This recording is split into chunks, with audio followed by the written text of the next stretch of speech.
Hi everyone, welcome to Mahabharatam. Mahabharatam మనం episode 14 వరకు చేసుకున్నాం. మళ్ళీ ఒకసారి మనం రిమైండ్ చేసుకుందామా? మహాభారతం. ఓం నమో భగవతే వాసుదేవాయ నమః. అసలు మహాభారతం జరగడానికి మూల కారణం సత్యవతి. సత్యవతి ఒక్కతేనా అంటే కాదు. అసలు సత్యవతి ఎవరు? సత్యవతికి మహాభారతానికి సంబంధం ఏంటి? అసలు కురుక్షేత్ర యుద్ధంలో సత్యవతి పేరే వినిపించలేదు, నువ్వేంటి సత్యవతి అంటున్నావు అంటే, అయితే సత్యవతి వల్లనే స్టార్ట్ అయింది మహాభారతం ఫస్ట్. అయితే సత్యవతి ఎవరంటే శంతన మహారాజు రెండవ భార్య. అవును, రెండవ భార్యనే. శంతన మహారాజుకి ఇద్దరు భార్యలు. శంతన మహారాజు మొదటి భార్య గంగాదేవి. గంగాదేవి మొదటి భార్య అంటున్నావు. గంగాదేవి ఉండగా మళ్ళా శంతన మహారాజు రెండవ పెళ్లి ఎందుకు చేసుకున్నాడు అంటే, శంతన మహారాజుని వదిలేసి గంగాదేవి వెళ్ళిపోయింది. అవును, వదిలి వెళ్ళిపోయింది. శంతన మహారాజు గంగాదేవిని ఇష్టపడి పెళ్లి చేసుకుంటా అని అడిగినప్పుడు గంగాదేవి ఒక కండిషన్ పెడుతుంది. ఆ కండిషన్ ఏంటంటే, శంతన మహారాజా, నేను మిమ్మల్ని పెళ్లి చేసుకుంటాను, కానీ మీరు నన్ను ఎప్పుడైతే క్వశ్చన్ చేస్తారో, నేనేం చేసినా కూడా మీరు క్వశ్చన్ చేయకూడదు. ఇఫ్ ఇన్ కేస్ క్వశ్చన్ చేశారో నేను మిమ్మల్ని వదిలేసి వెళ్ళిపోతా అని చెప్తుంది. ఆ కండిషన్ పైన శంతన మహారాజుని గంగాదేవి పెళ్లి చేసుకుంది. పెళ్లి చేసుకున్న తర్వాత శంతన మహారాజుకి గంగాదేవికి సంతానం కలిగింది. పుట్టిన పిల్లాన్ని పుట్టినట్టుగా తీసుకుపోయి గంగలేసేస్తుంది ఆ గంగాదేవి. శంతన మహారాజు ఏమన్నాడు, సైలెంట్ ఉంటాడు. ఎందుకు? క్వశ్చన్ చేస్తే గంగాదేవి తన దగ్గర నుండి వెళ్ళిపోతుంది. కానీ ఏం అర్థం కాదు శంతన మహారాజు.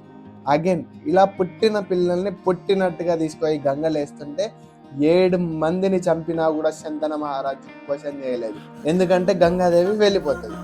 కానీ 8వసారి పుట్టిన వాడే దేవవ్రతుడు అలియాస్ భీష్ముడు. ఆ భీష్ముడు పుట్టినప్పుడు కూడా సేమ్ గంగాదేవి పుట్టిన పిల్లాన్ని పుట్టినట్టుగా తీసుకొని గంగలేయడానికి వెళ్తుంది. అదేంది, వేసేసిందా అంటే అని వేయలేదు. అప్పుడు శంతన మహారాజు క్వశ్చన్ చేస్తాడు, ఏమైంది గంగాదేవి, ఎందుకు ఇట్లా చేస్తున్నావు? నాకు ఎంత ఆలోచన చేసినా కూడా ఏం సమజ్ అవుతలేదు, ఎందుకు తీసుకో ఇట్లా చంపేస్తున్నావు, నాకేం అర్థమైతలేదు అని అడుగుతాడు శంతన మహారాజు గంగాదేవి. అప్పుడు గంగాదేవి అంటుంది, శంతన మహారాజా, మీరు మొత్తానికి నన్ను క్వశ్చన్ చేసేశారు. సో ఇక నేను మీ దగ్గర నుండి వెళ్ళే టైం వచ్చేసింది. మీరు నాకు ఇచ్చిన మాట తప్పొచ్చు, కానీ నేను మీకు ఇచ్చిన మాట తప్పలేను కదా.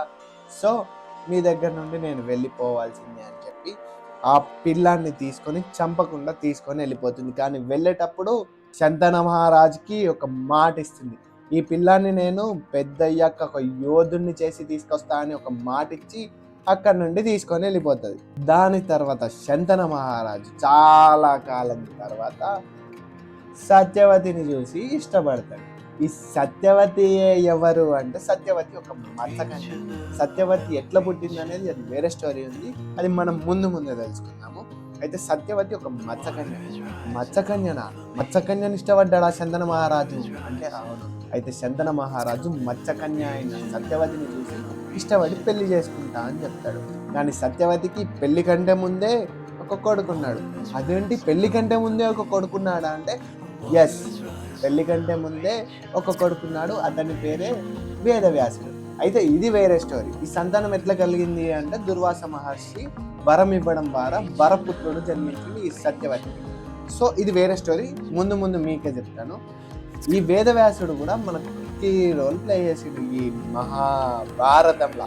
ఈ సత్యవతితో శంతన మహారాజు కొంతకాలం వరకు లవ్లో ఉన్నాడు. ఆ లవ్లో ఉన్న టైంలో దేవవ్రతుడు మళ్ళీ తిరిగి వచ్చేస్తాడు. దేవవ్రతుడు అంటే తెలుసు కదా, భీష్ముడు, గంగాపుత్రుడు. శంతన మహారాజుకి గంగాదేవికి కలిగిన 8వ సంతానం భీష్ముడు. ఆ భీష్ముడు మళ్ళీ తిరిగి రాగానే శంతన మహారాజుకి ఆనందంకి చెప్పలేని ఆనందం అయింది. ఇట్లా 1000 రెట్ల బలం వచ్చినట్టుగా, ఇక నన్నెవ్వరు ఏం చేయలేరు అన్నంత బలం వచ్చేసింది. మనకి ఇట్లా ఇప్పుడు 1,00,00,000 రూపాయలు మన దగ్గర ఉంటే మన దగ్గర ఎంత పవర్ ఉందన్నట్టు ఫీల్ అవుతామో, అంతకు రెట్టింపుగా పవర్ వచ్చేసింది మన శంతన మహారాజుకి తన కొడుకుని చూసి. ఆ శంతన మహారాజు తన కొడుకు దేవవ్రతుడైన భీష్ముడికి పట్టాభిషేకం చేసి రాజుని చేసేస్తాడు. ఆ పట్టాభిషేకం అయిపోయిన తర్వాత శంతన మహారాజు సత్యవతి దగ్గరికి పోయి, ఇక మనం పెళ్లి చేసుకుందాం సత్యవతి అని అడుగుతాడు. అప్పుడు సత్యవతి స్టార్ట్ చేస్తుంది గేమ్. దిమ్మ తిరిగిపోతుంది శంతన మహారాజు. అదేంటి శంతన మహారాజా, నేను పెళ్లి చేసుకొని నీ దగ్గరకు వస్తే నేను దాసీని అవుతాను కానీ మహారాణిని ఎట్లా అవుతాను? నీ పుత్రుడైన దేవవ్రతుని నువ్వు మహారాజుని చేశావు కదా, ఆ దేవవ్రతుడి పుత్రులే మళ్ళీ రాజు అవుతారు, అతని వైఫే మహారాణి అవుతుంది. కానీ నేను మీ దగ్గరకు వచ్చి దాసి అయ్యేదానికంటే ఇదే మత్స్య రాజ్యంలో నేను మత్స్యకన్యలా మహారాణిలా ఉంటాను కదా అని అంటుంది. ఇంకా ఎట్లయినా బ్రేకప్ అయితే ఎట్లుంటుందో తెలుసు కదా. శంతన మహారాజు మొత్తం పీకర్లానే ఉన్నాడు. ఇప్పుడు ఎంతసేపు ఆమెనే గుర్తొస్తుంటది, పిచ్చిలు వేస్తుంటది, ఇంట్లో పడుకొని ఉంటాడు, మైండ్ ఖరాబ్ అవుతుంటది. ఆ డల్నెస్ ని చూసిన దేవవ్రతుడు, ఏమైంది పితృదేవా, నాకేం సమజ్ అయితలేదు, ఎంత ఆలోచన చేసినా నీకేమైందో నాకు సమజ్ అయితలేదు, ఏమైనా హెల్త్ ప్రాబ్లమా, అసలు నీ దుఃఖానికి కారణం ఎవరు, అది ఏదైనా సరే నేను తీరుస్తాను, నీకు ఆనందాన్ని ఇచ్చే బాధ్యతనే అది, నీకు ఆనందాన్ని ఇవ్వలేని నేను అసలు ప్రాణాలతో ఉండి కూడా వేస్ట్ అనిపిస్తుంది పితృదేవ, మీ దుఃఖానికి కారణం ఏంది అని అడుగుతాడు. కానీ చెప్పాడు శంతన మహారాజ్. చెప్పకపోవడంతో దేవవ్రతుడు మంత్రి దగ్గరికి వెళ్ళి తెలుసుకొని సత్యవతి దగ్గరికి పోయి పెళ్లి చేసుకోమని అడుగుతాడు. సత్యవతి, నో, నేను చేసుకుంటే మీ దగ్గరకు వచ్చి నేను దాసి అవుతాను, అండ్ నువ్వు రాజు, ఇప్పుడు ఇప్పటితోనే ఇది క్లోజ్ అవ్వదు కదా, నీకు పుట్టబోయే వాళ్ళే రాజులు అవుతారు, వాళ్ళే వెళ్తారు, మరి నాకు పుట్టబోయే పిల్లల పరిస్థితి ఏంటి, నా జీవితం ఏంటి అని అంటుంది. అప్పుడు దేవవ్రతుడు ఒక పెద్ద నిర్ణయానికి వస్తాడు. అదేంటంటే, ఇదే నీ ప్రాబ్లం అయితే నేను తక్షణమే నా కుర్చీకి రాజీనామా చేసి బ్రహ్మచర్య దీక్షని వహిస్తున్నానని చెప్పి బ్రహ్మచర్య దీక్ష తీసుకుంటాడు. అంత ఈజీ ఆ బ్రహ్మచర్య దీక్ష తీసుకున్నాడు. కానీ దేవవ్రతుడు బ్రహ్మచర్య దీక్ష తీసుకుంటా అని మాటిచ్చి అదే బ్రహ్మచర్య దీక్షలో తన ప్రాణం పోయేంత వరకు ఉన్నాడు. అప్పుడు దేవవ్రతుడు కాస్త భీష్ముడయ్యిండు. అర్థమైందా? To be continued. ఓం నమో భగవతే వాసుదేవాయ నమః. ఐ హోప్ మీకు ఈ వీడియో నచ్చింది అనుకుంటున్నాను. చాలా సింపుల్గా చేసినాను, లైటింగ్ లేదు, కెమెరా లేదు, జస్ట్ ఫోన్లోనే రికార్డ్ చేసి అప్లోడ్ చేస్తున్నాను. మీకు అర్థమయ్యే విధంగా మహాభారతాన్ని నేను చెప్తాను. ఈ వీడియోని మీ ఫ్రెండ్స్కి షేర్ చేయండి, సబ్స్క్రైబ్ చేసుకోండి, ఒక లైక్ కొట్టండి, నాకు కొంచెం బూస్టింగ్గా అనిపిస్తుంది, కొంచెం రీచ్ వచ్చేలాగా ఇవ్వండి. ఓం నమః శివాయ. అంతే, బాయ్.